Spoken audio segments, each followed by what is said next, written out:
Welcome. Thanks for joining today. On this episode, I'm going to be talking to Stuart Ford from the technology company Dropit. Stuart is going to share his perspective on a host of topics, including critical issues in the current retail environment, e-commerce, sustainability, reverse logistics, and the role of technology. This is a timely discussion given the issues that we're dealing with globally. So let's get into it. Stuart, great to have you here. Before we dive in, share a little bit about Dropit and your role there. I will, for sure. So Dropit, I've been with the company now for about 5 years, working together with the founder and the co-founder and trying to make the business go to market. Prior to that, and I will kind of explain because it's contextual, I was in retail for many years. So I worked in international retail and saw that industry from the inside. Subsequently to that, I span out and worked with a few startups. I worked around some sustainable fiber work, ended up joining Dropit because it kind of fitted with what I was trying to do for the industry. So what Dropit does in a very kind of helicopter macro level is it starts in the understanding that retailers have kind of complex tech stack, and they're really operating more as omni-channel businesses than they are. They're multi-channel more than they're omni-channel, to be honest. They're dealing with different sets of inventory, different sets of systems, data that can't be read horizontally across the business. They're buying bits of their tech stack to make what they're doing quicker, but not necessarily more effective. So what Dropit does is it's an orchestration layer that sits on top of a retailer's tech stack, pulls out all the data points that exist in the business from OMS and POS and all those various systems, puts into a data lake, normalizes that data so it can be read horizontally. So it can even clean up things like data refresh rates, where say the POS is getting real-time data, OMS may be getting hourly data, and some of the other systems may be 4-hourly. So there's never a sense of truth or reality in what's being seen across those systems.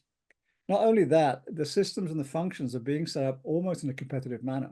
So the supply chain officer may say, I want stock everywhere so I can do quick shipment, cheap shipment, no friction to customer. The allocation guy is saying, hey, I need to buy less inventory and not have inventory everywhere, right? So all these systems are competing. So what we're doing is normalizing that. We're reading it, we're extracting it, running through machine learning so we can make quick decisions, accurate decisions. So we call it micro decisioning for macro impact, and that's what we're doing. Give me a sense here. It's been quite a few years for retailers, given the pandemic, the rise of e-commerce, tariffs now being a significant part. From a macroeconomic perspective, is the retail industry better positioned to meet consumer and patient needs today than we were before, or are we more challenged today? Well, that's the interesting thing. Retailers are selling more than they've ever sold before, but somewhere around 65% are in some form of distress. And that's a systemic issue to the way the model's grown with e-com, wholesale, in-store sales, all being competitive. If you think about it, and I'll just use Gap as an example. Gap's biggest competitor is Gap.com. Same product, same customer, different margins, more inventory, right? Then they've got the wholesale channels. Now they're on Amazon. So all of a sudden they're competing amongst them, inside their own business, let alone their competitors. So that's what's happening with retail. And there's some scary stuff out there. 20% of fashion that's produced is never actually worn. That's 20% off the top gone. 40% return rates. You've got now landfill full of fast fashion around the world. You've got a landfill site in Chile that's visible from space. So much wastage there is. So whilst they're more efficient to meet customer needs, they've created this kind of monster, which is just too much inventory in too many different places, and they can't understand where it all is. And that's where companies like Dropit and others come in to say, let me show you where that is. Now you leverage that more effectively. You point out sort of the rise of trying to address consumer demands, no matter what it is, or consumer desires, no matter what it is, and especially on the price side, reducing price as much as possible. Retailers today are trying to balance speed, cost, and sustainability. I mean, it's not one, it's all three at the same time. How is technology helping them walk that tightrope of, trying to address all three of those at the same time? Well, it can if you take an orchestrated approach to your business. And I always make a standing joke when I do a retail introduction, and I go and there's a group of them in the room and say, just humor me for a second.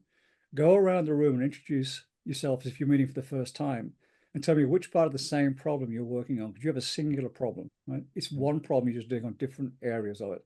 And that's the challenge. It's just not effectively using inventory. And the way we treat customers we try to teach customers in a macro way, and we can't. So, for example, say, for example, marketing creates a program. Let's take an apparel example because they're easy. $100 shipment.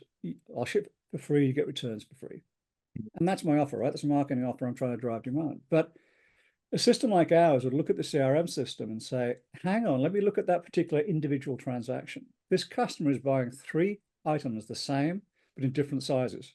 My chances of returns are very high. The chances of getting all of them back is still quite high.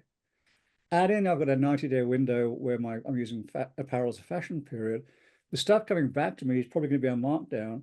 All of a sudden, I'm treating that customer the same as maybe I'm treating you, who's buying 3 different items for 100. It's not the same transaction, right? And that's what these big monolithic systems can't analyze. That's when I say, well, we look at individual transactions and make decisions based on what I see right there, right? So I know just predictively, it's a very simple thing to see. If you're ordering 3 of the same item, different sizes, my return rate is probably at least 66%, maybe 100%. You talk about, sort of meeting consumers' expectations, the push for same day or next day delivery, and, meeting that consumer in terms of their expectations. Have we created a monster with consumer expectations in terms of, not only same day, but price, and availability? I think the monster was created. I'm not sure that retail was the creator of it. But we have to answer to competitive pressure, right? So I think that's part of it. And that has caused, again, these inefficiencies to grow up. If I want to do same day, I have to have a thing like proximity. I have to be able to ship that within the same day to customer, right?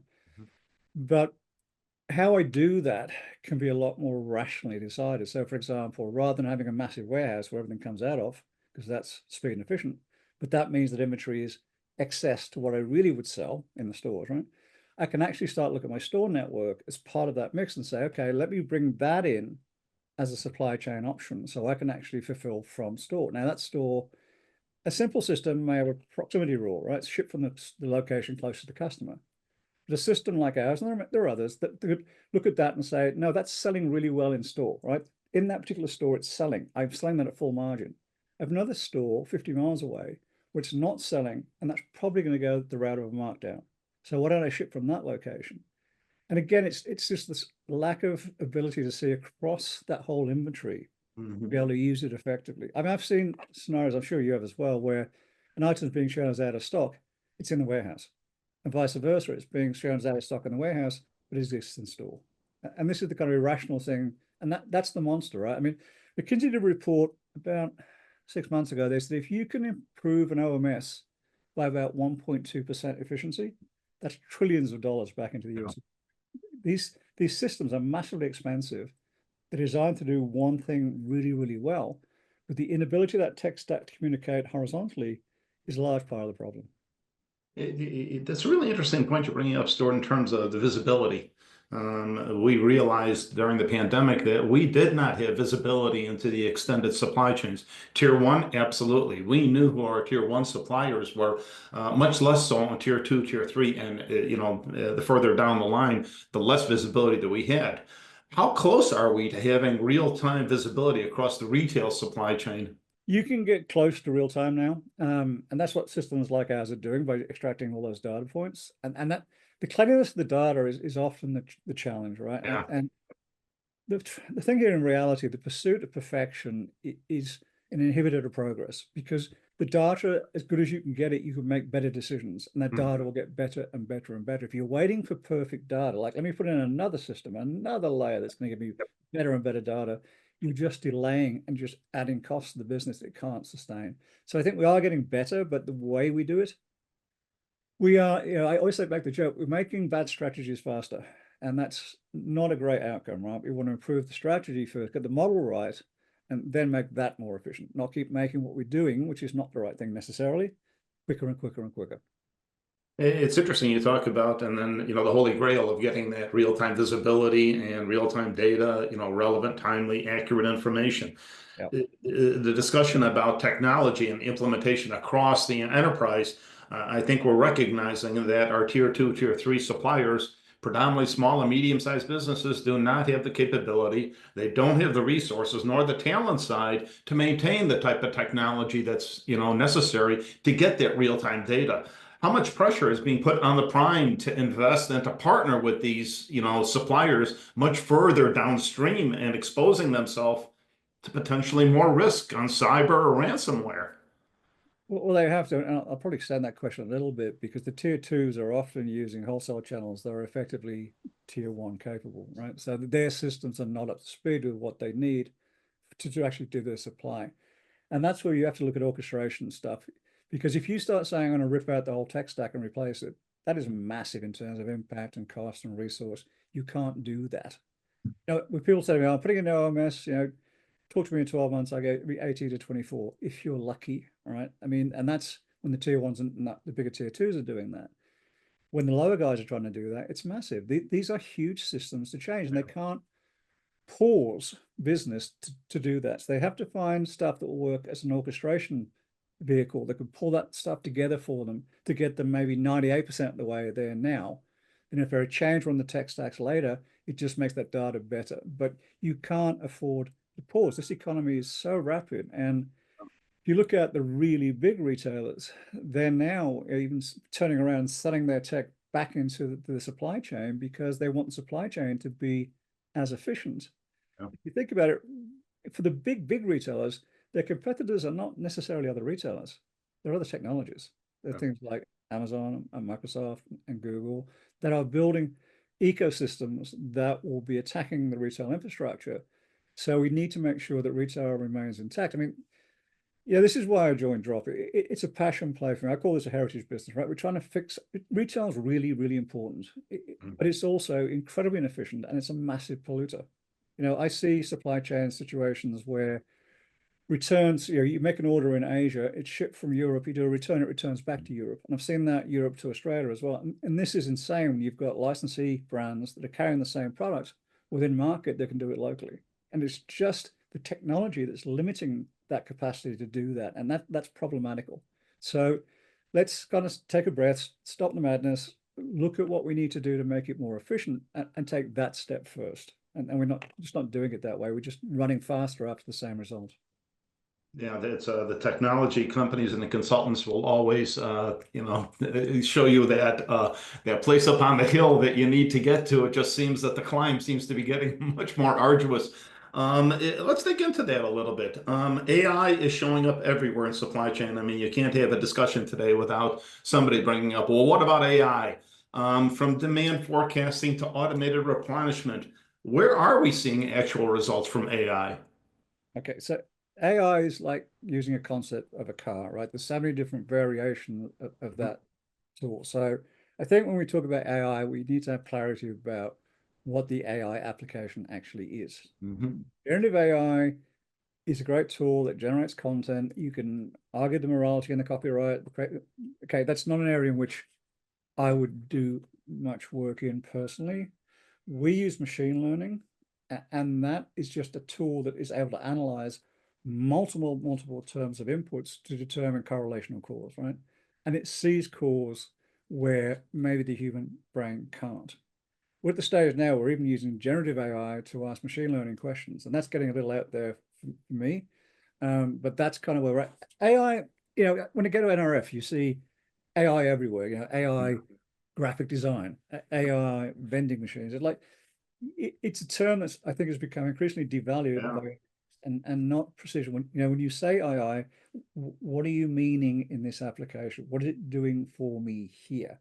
And I think that when I talk to big corporations, they have both desire and concern about AI. How do they treat it with their staff? How do they know what staff content is being generated by the staff or by AI? And that's a whole issue in itself. Yep. And in machine learning, it's very difficult for a human to track how is that decision made. So the way that we get around that is when we first run our system, we run it in read-only mode so that the customer can see what the outputs would be. Because they can't make the decisions themselves. They can go, oh, let me correct that one, correct that. You talk about millions of decisions a second, right? But they can see what the outcomes will be. Once they become comfortable with the outcomes, then we can put the decision back in real time. But also in that kind of modeling scenario, they can do strategies. What if I change my ship from store strategy from 10% to 50%, right? What would that do? What if I reduce my buy of medium-sized yellow t-shirts by 10%? How would that impact my overstock position, right? So they can actually model that out and say, well, and that's where AI is very valuable, because it can run all those connotations and say, here's what would have happened, right? And the system like ours can just put those decisions back in. But the yellow t-shirt is the one I use. I have a customer in Asia, and he said to me, I have a yellow t-shirt problem. Every year I end up with too many yellow t-shirts in the wrong size and the wrong place. Why is that happening? And that's happening because they are doing a lot of demand planning and the allocation based on historical data. Mm-hmm. And the thing is, it's changing, like the weather pattern is changing. So seasonality is changing. Where you want stock is changing. So the only way you can get close to getting more accurate on that is by using real-time analytics. And that's where businesses, particularly the bigger businesses, have to go. If you can change those margin points by 7 or 8%, as we do, for example, it's massive impact for a large retailer. It's interesting you talk about, again, the buzzword AI. It seems to be relative to everything that we're doing right now. When you take a look at it, for AI or ML, for demand sensing, the sheer volume of data. I'm going to get into the talent side in a second here, but the combination of these powerful technology systems and the talent side not understanding the information coming in and coming out.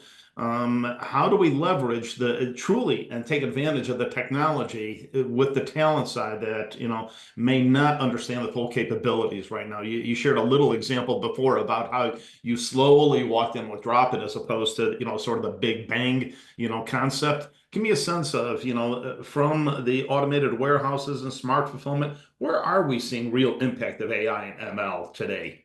The thing is that in many instances, you're making decisions in a vacuum. You're making decisions with your own data set, which, as I already said, often can't be read horizontally. But you're also not factoring in any external data, right? So if you're making, let's say you're doing shipping and you have multiple options of shipping, if you don't know weather or traffic or roadworks, for example, just use a simple example, how can you route that order most effectively? And that's where machine learning can add value, because it can go and get other data sources that are relevant.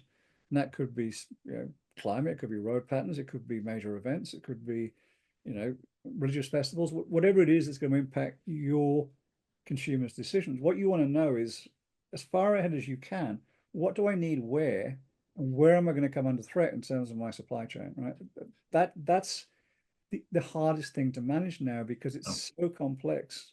And I've had customers say, oh, I've got a team of analysts that do that. I go, really? Let me create a scenario for you where you say you're in San Francisco and you've got to get a t-shirt to Oakland and the customer wants it same day. And you've got a ball game on, you've got the Apple event, you've got Salesforce, Dreamforce all going on at the same time, and traffic is horrendous. What courier are you using? You can't route, you need to route that to a two-wheel courier that can get through traffic. Single decision, right? But critical if you want to actually meet that need, and they can't do that because they can't see that. It's the lack of visibility that is the issue. When do I need to reorder, right? That's another issue. So how's my supply chain looking on reorder? The other big missing part of this is when inventory is coming back, your buyer might be buying something that in fact is all going to be coming back into the network. You end up with duplicates. Wholesale channel. When do I know my wholesale partner is going to reorder because I can't see their sales pipeline? All of this is achievable through technology.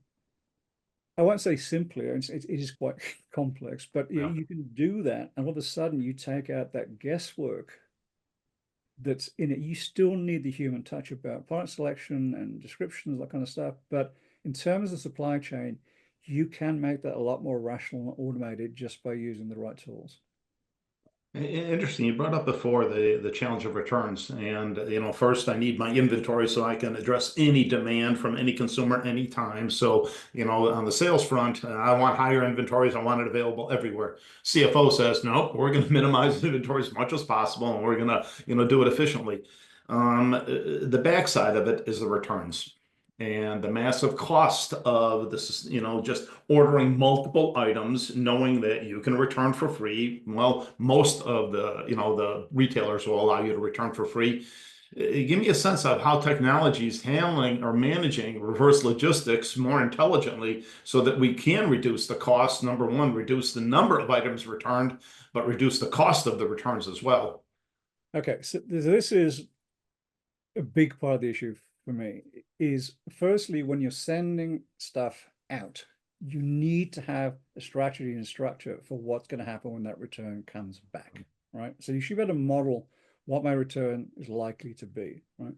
You're then going to say, and that return is really invisible inventory. It's inventory you still have, but you can't see it yet, Right. right? You're buying more of it when you actually don't need to, because if you use predictives, you say that percentage is coming back. So that's an overstock situation for me. The other thing is we treat returns again in the same blanket mode. Let's ship it all somewhere, wherever Yeah. that is, and then we'll figure out where to send it somewhere Yeah. else again. Okay, so that's a double shipment there, right? If your system's intelligent, this is the kind of thing that we do, it looks and say, okay, that item coming back in, where do I need it? Do I Mhm. need it in the location it came from? Or, for example, say it's Chicago, I shipped a capri pant out in September. The weather pattern's changed. It's coming back to me 28 days later in late October. I don't want that in the Midwest. I want that in Georgia or Florida or California where I have a chance of reselling it. So if I route it intelligently on the way back, I've got a better chance of getting that product at full margin. And why is it coming back? This is the other thing we don't look at. Is it supplier issue? So it needs to go for quality control. Mhm. Is it a fit issue? Is it a color issue? Why is that item coming back? Did someone do that? Did they bracket and buy three of the same? So I know two of them might have been tried on. Those can go back on the shelf, right? So I just need Right. to automate that process to get them back on the shelf at the right place. So we can't, again, we can't treat returns the way it's currently being handled, in my opinion. It's Mhm. just too macro. Like ship it all back to the warehouse will grade it, and we'll ship it out again. That means it's out of stock. That means that's an environmental and economic cost to get it back to warehouse. And then I've got to reallocate it across my stores again. Yeah. It just doesn't make sense. No, we built a very efficient system to go one way. Yeah. It is to try to reverse that flow creates challenges because we didn't build it to be a system that accepted returns, and now it is a huge part of the retailers' environment. You mentioned before about the fast fashion and the impact that it's having on landfills and our inability to recycle or reuse a lot of the materials, the textiles that are in those products. Sustainability is the big issue right now. Obviously, the discussion is everywhere, whether organizations are, greenwashing or hush-washing or, clearly at the forefront of sustainable, product development and manufacturing. Where is technology helping retailers reduce their footprint on sustainability while staying more efficient? Is this a technology solution or is it more of a design issue that we have? I think it's a combination of both. And I think you're right. There's a lot of wordplay to sustainability from the consumers and from the retailers. Consumers will claim they want sustainable, but they buy fast fashion for social media Yeah. use, right? What they say and what they do Yeah. are not always the same thing. So that's one thing. Two, I think some retailers are less than transparent about materials. I Mhm. spent a few years working around sustainable materials, and what's claimed is problematical, and the way it's measured is problematical. They only Yeah. measure from production to shop. They don't. What happens after it leaves the shop? What Yeah. happens to that? Some fabric is reusable, some is not, right? So you have to do cradle to grave, not just cradle to store. That's the wrong analysis, in my opinion. And then the way we ship it is also problematical. If I'm shipping from the East Coast to the West Coast for a t-shirt, environmentally not sustainable. If I'm using air freight to bring stuff in because I can't handle my inventory efficiently, Yeah. again, massively environmentally impactful. And a lot of people that work at Dropit are very passionate about the environmental side of that. And one of the measures, KPIs we use when we do, efficiency improvements to companies is that carbon footprint. What have you done to fix carbon footprint? And Right. even just using your store network and reducing that shipping cost using electric vehicles, we use bikes, we use all kinds of things to reduce that because that's rational. And if you have efficient use of inventory, you don't end up with 40% overstock. You don't end up with all that stuff in landfill. You have the right number or close to the right number, and you don't need to overproduce. It's also killing the production side of the business who are their margins are being forced lower and lower, produce more and more for less and less. And that's impacting countries and economies. And it's all the same problem. It's overproduction, inefficient supply chain, inefficient allocation of inventory. Wrong product at the wrong place. It's interesting. You talk about the are inconsistencies or a say-do gap. Generationally, we indicate that we're much more concerned about ethical, sustainable business practices and sourcing, but yet when it comes down to it, price is still the primary determinant for most of the individuals with the wallet right now. There's some indications that the younger generation is much more aligned to spend consistent with their values and with their, their expectations on sustainable, sourcing and production. Our obviously retailers are paying attention to this. Is there an inflection point that we're looking at some point that says, okay, it's now not price, price, price, it's price, price, sustainability? Are we getting closer? Look, that's the aspiration. And again, the big gap is to say what we say and what we do. The younger consumers say one thing, but if you look at the fast fashion consumers, it's predominantly right. There's a classic case in business school. Ford Motor Company produced a car based on research called the Edsel. It was the worst ever selling car. And they went around and they did a survey. What would you want? They put all this stuff in. It was all safe. And they went back in and they said, okay, what would your neighbor buy? I said, oh, he'd buy, with big cylinders, lots of speed, flash wheels. And they produced that car and it sold, right? So what consumers tell us and what they do, and that's where, again, the real-time data becomes important. Yeah. What are they doing? Not what are they saying, right? Because if they're buying your item, if they're willing to pay a premium because it's a sustainable fabric or it's produced by a well-known designer, for example, that is sustainable, great. If I can see that as real-time actual actions, I can cater to that. If I get an indication survey that says they're going to do that, how much of a punt am I willing to take to carry that at volume, not knowing it will sell, right? So, tell me what you're going to do, but I want to see what you're going to do. That's way more important. Show me. Do you think consumers trust sustainability claims right now? And, can technology help prove it?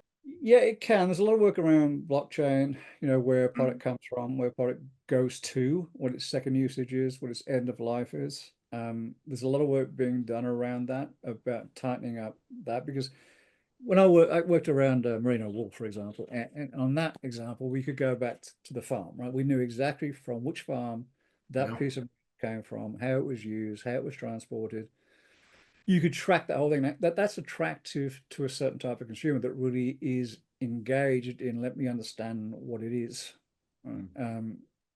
But I do feel, unfortunately, there is a lot of claims there are certain retailers that claim to be, B Corp or Sustainable Corps, and if you pull the carpet up, they certainly are not. So I think we've got to get a lot clever about the analytics. I think that's what technology can.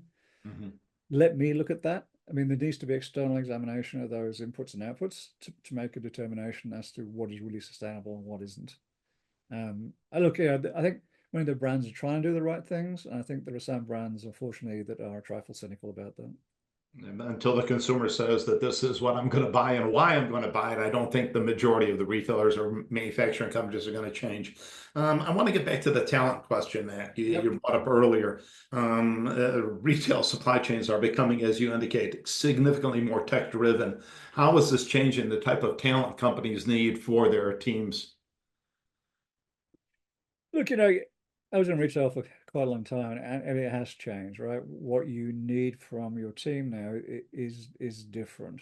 The brilliance of merchandising, the guy who could actually set up a store display, those are still significant because that's the retail experience. But the way that you analyze what you need, where you need it, and when, has become technology. And I've spoken to somebody, it's just as non sequitur. It was a recruiter for the armed forces, and he was saying they're recruiting technology people because they've got drones and all this kind of stuff. So they don't need soldiers so much anymore; they need technicians. Right. It's the same with retail. You need to have great technical talent. And when I go to visit the big companies, the guys I'm seeing there are impressive technology guys, but they are all coming to the realization that the way we've done it in the past is not sustainable economically or environmentally. We have to do a different way. I can't keep going out and spending $10 million to put another system in to make something I'm doing quicker, but not fixing the outcomes. Start looking at the outcomes, not just the inputs, right? That's the big moral for me. Like, what has that done? Has it just the impact, right? Yeah. So It's interesting, in terms of the talent side, a couple of studies that were done that compared the talent coming out of schools right now versus what organizations are looking for, and where are we overweighted and underweighted. We are overweighted on technology and data analytics, much more powerful systems than we're using, and everything is data right now. We are underweighted on critical thinking and real world experience. Those are a dangerous combination to put together when you have systems that are much more powerful and the individuals do not understand or critically evaluate the inputs and the outputs coming in and coming out of the systems right now. I think we've seen that companies are more than willing to invest in the technology footprint right now. We're not seeing that investment in the talent side at the same level right now, and that's a little bit of a concern. I agree. This is a personal soapbox. My first degree was in philosophy, and philosophy taught me to think and to analyze the past and how to make an argument. And that's the best skill I ever got out of education. The problem with education is become increasingly vocationally based. It's looking for people to fill slots. It's not Yeah. necessarily teaching people how to think. And Yeah. that critical thinking element, I think, is very critical. It's kind of been taken out of a lot of the education. Like, you need to learn these skills, learn these things, learn these languages, learn these analytics. But it's not teaching me how to actually look at a problem. And the problems that we are seeing and increasingly seeing are just becoming more complex. You need to be able to parse it and break it down, and analyze it. How do I create the strategy out of this? And this is why the consultants get paid, the money they get paid, because they do that. That's the job they've been trained to do. So break it down. At the end of the day, it may end up with a technical representation. You have to put this system in. But why they've got there is because they've thought about the business part of the problem. And I think you're right. And that I'm not sure how much that is focused on in education, other than I need to make a guy that can go and get a job as a data analyst. Especially with the digital natives coming into the workplace right now versus the leadership like yours and mine. We did not have a technology footprint at our disposal when we were in school. I saw a T-shirt somebody wrote. He says, "I got my degree before AI." Check. So I think we're starting to see a division right now in terms of the talent side. Let's move forward. Let's end this on a more positive note. What excites you most about the future of supply chain in retail and specifically in tech? Look, I mean, as I said, this is a heritage business to be in. We're trying to fix something that's fundamentally important, but it's systemically broken, right?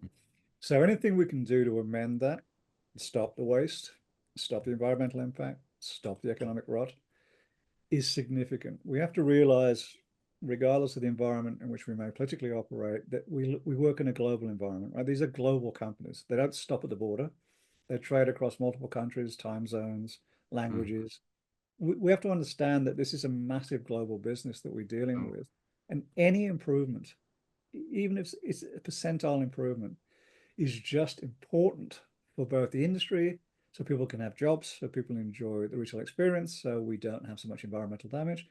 Anything we can do. So when people say, "Do you have competitors?" I say, "No, I have helpers," right? Because the people out there are helping us to address this major issue, and whichever bit of it they're dealing with, any improvements we can make is worthwhile. So I think what we're working in is of value. I'm not just making widgets, right? I mean, making widgets is just, there's no great joy in that for me.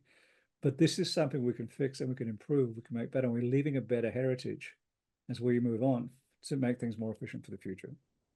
So what does the storefront of the future look like? What does their retail look like? Is it all e-commerce, or is there a place for, a retail outlet? I mean, give me a sense of where this is going. Are there any moonshot innovations that we're looking at here that will fundamentally change the retail experience? Sure. I mean, I think yes, there will always be a storefront, because retail in essence is a sensory experience. I don't get a great feeling of joy when another cardboard box pops through my letterbox, right? It's functional, but I don't get a dopamine rush, right?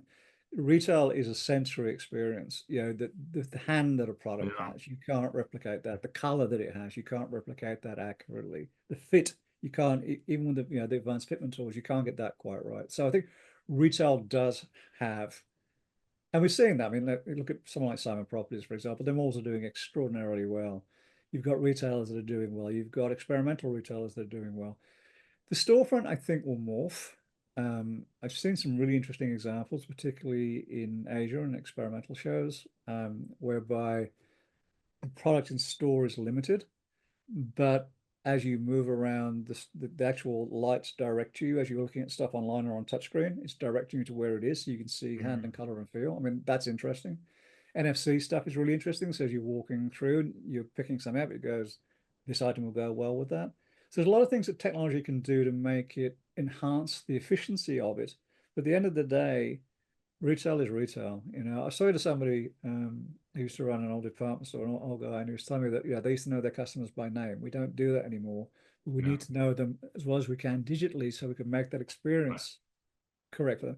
E-com is fantastic. Look, it's functional.